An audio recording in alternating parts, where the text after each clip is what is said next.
Welcome back to Patman Garage. So as you can see, my truck recently developed a hyper flash, so we'll go to the store, grab some new brake light bulbs for this thing. I'm sure I could probably get fancy and do some LED ones, but at this point right now I'm just trying to get this thing working correctly. So I did use the keyless remote to activate the lights, so I don't have to use the second person.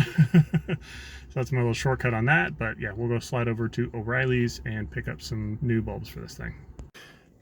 And interesting enough, the hyper flash is actually only inside the truck. This is a function of the computer, the body control module.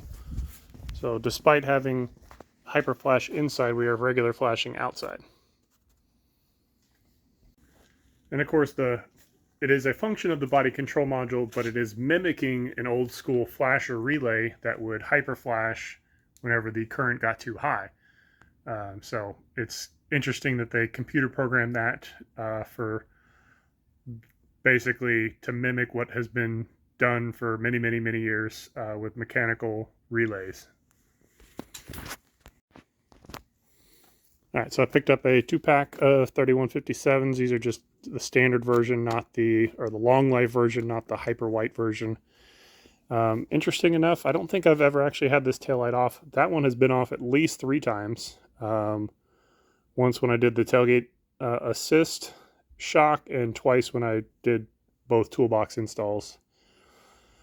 Or swing box tools boxes. But anyway, so we'll drop the tailgate, we'll pull the taillight out of here, which means this one may be a little bit more difficult to pull out. And yeah, we'll get this process going here before we run out of daylight. And with the tailgate dropped, we can see we have 2 8mm screws right here and here. So we'll get those popped out and work on getting the taillight out of the truck.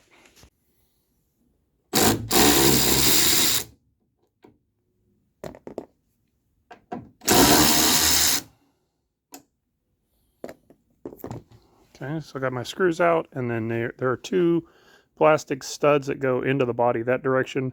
So it is going to take quite a bit of effort to pull the taillight out. I usually will kind of grab onto this edge right here with my finger pads and pull like that.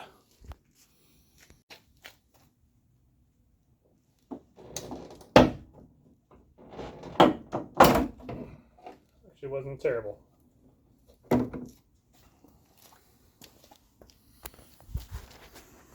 All right, so normally we would also just disconnect our connector, but we don't really need to do that. We'll just take our bulb connectors loose, our bulb holders out, and we can access our bulb that way. Get this guy swapped out and back together with it. And we are running out of daylight, but we have a gorgeous sunset happening over there, so no complaints here. I love it.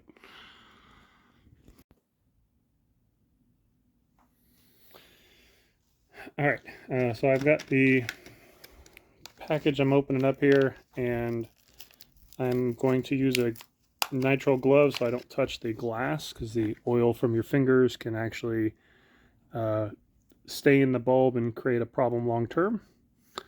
Get the bulb popped out of here. The bulb popped in here.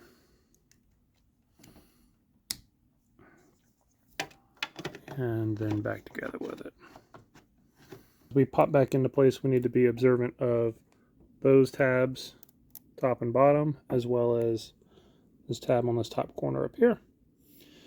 We'll work on getting all that lined back up and make sure our harness gets routed back into the pocket where it belongs as well.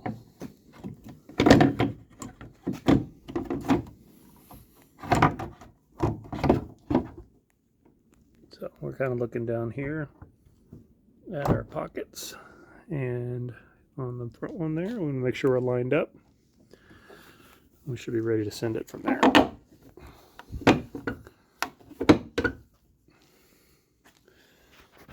So now that the taillight's installed, we'll put our screws back in here, and I guess we could grab the remote and do a quick function check.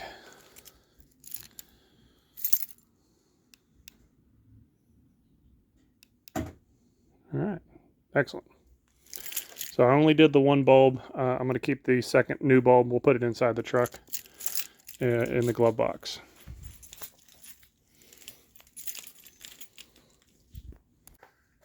All right, so easy peasy, just a quick brake light job, but we beat the sun, so that's cool.